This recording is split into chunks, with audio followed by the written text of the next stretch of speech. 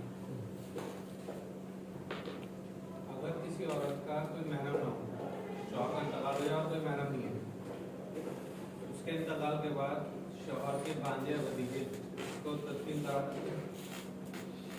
ان کا سوال یہ ہے کہ کسی عورت کا کوئی محرم نہ ہو اور شوہر کا انتقال ہو جائے اور اس کے بعد اس کے شوہر کے بھانجے بھتیجے کیا اس عورت کی تدفین کرا سکتے ہیں؟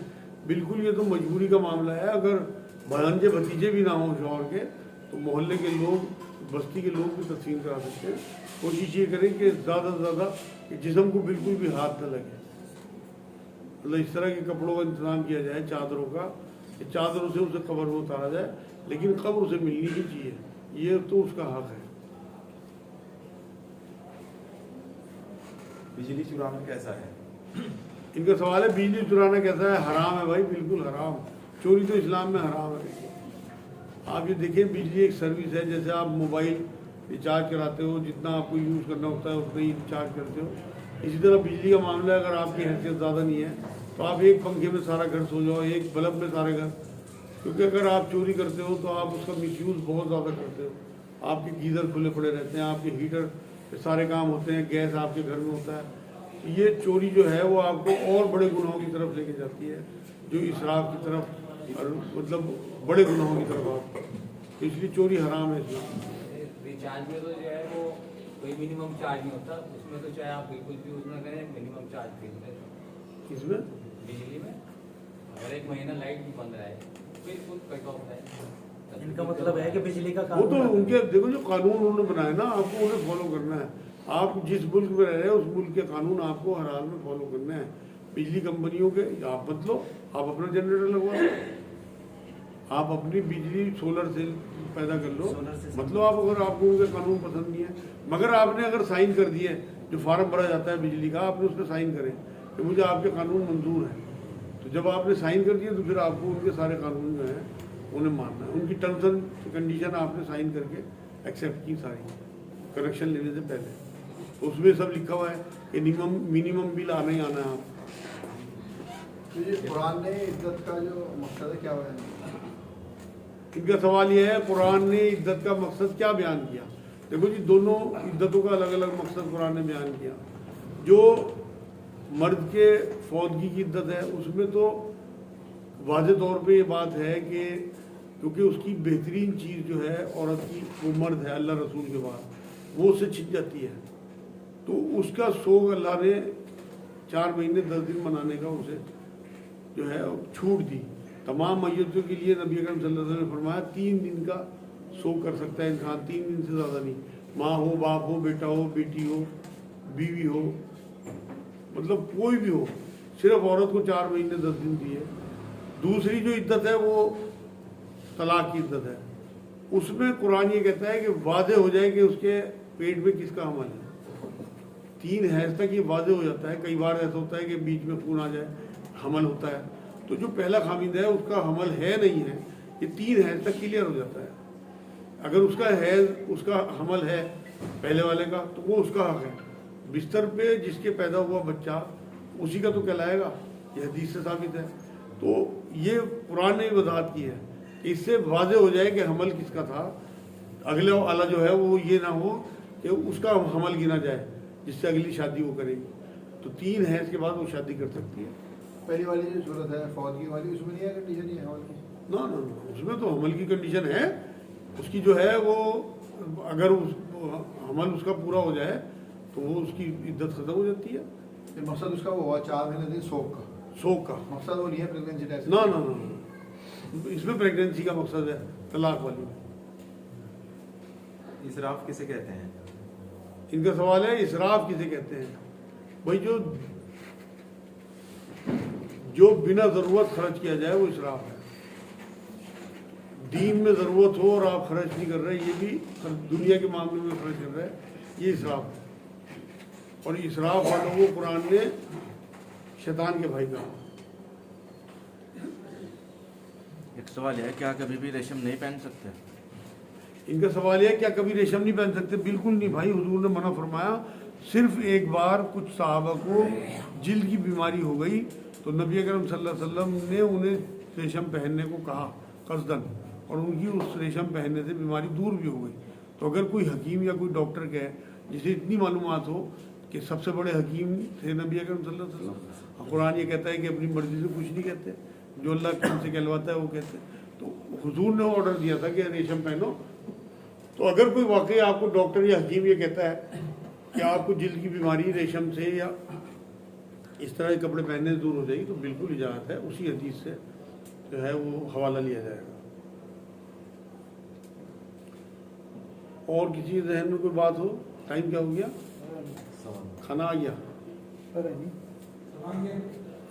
آ گیا تو ٹھیک ہے بھائی، انشاءاللہ تعالیٰ اب ہماری ملاقات ہوگی۔ آج ہے 29 7/4/7/11 12 میں جی 12 5 کا ہے جی، وہاں 5/7/12۔ تو یہ جو بھی بات ہوئی شراب والی، مثال کے طور پہ اطراف میں لوگ پریشان ہیں، ضرورت ہے، دین کو ضرورت ہے، اور ایسٹ آدمی بناتا رہے جائے پہ جائے گا، تو یہ شراب ہے یا کیا ہے؟ ان کا سوال یہ ہے کہ اگر لوگوں کو ضرورت ہو، غریبوں کو، اور انسان اپنی جدادیں بناتا رہے تو کیا اسراف ہے؟ بالکل اسراف ہے۔ اگر کوئی ایسا کرتا ہے کہ ان کا بھی خیال رکھتا ہے اور اپنے لیے بھی اچھی زندگی جیتا ہے، کوئی حرج نہیں ہے، لیکن صرف اور صرف اپنا ہی سوچ لینا۔ یہ تو میں نے بتایا کہ اللہ کی دی ہوئی نعمتیں ہیں، اگر آپ کا دل نہیں پسیجتا اور جو اللہ نے آپ کو دے رکھا آپ یہ نہیں مانتے کہ اللہ کا دیا ہوا ہے۔ کیا تھا قارون اور حامان کا کہنا کہ ہم کیوں دے اللہ کی راہ میں، ہمارا اپنا کمایا ہوا ہے۔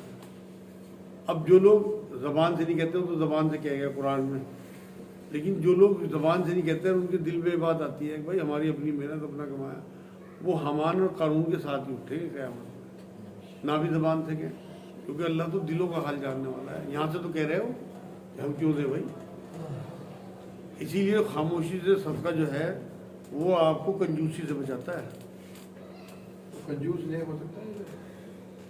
بالکل ہو سکتا ہے۔ نبی اکرم صلی اللہ علیہ وسلم سے کسی نے یہ بات پوچھی تھی کہ کیا کنجوس ایمان والا ہو سکتا ہے، کہ ہاں، کوئی جو حدیث میں نے سنائی تھی کہ کیا مومن جھوٹا ہو سکتا ہے، حضور نے نہیں، جھوٹا نہیں ہو سکتا، بزدل ہو سکتا ہے، کنجوس ہو سکتا ہے، لیکن جھوٹا نہیں ہو سکتا۔ کیا پتہ اللہ نے کس طرح سے اس کا معاملہ حساب لینا ہو، کون سی نیکی اس کی بھاری پڑ جائے اس کی بدی میں۔ ویسے کنجوس جو ہے وہ اللہ والے تو آپ کو کنجوس مل جائیں گے، اللہ والوں کی پہچان یہ ہے کہ یہ اللہ کی راہ میں خرچ کرنے والے لوگ ہیں۔ تو نمازی آپ کو کنجوس مل جائے گی، کوئی حرج نہیں، مطلب نمازی پڑھ رہے ہیں اور اپنا لوگ، میں تو آپ کو بتا دوں رہا، اگر آپ کا دکھیوں کو دکھ دیکھ کے دل نہیں پسیجتا تو بس آپ کا ایمان تو کمزور درجے میں ہے۔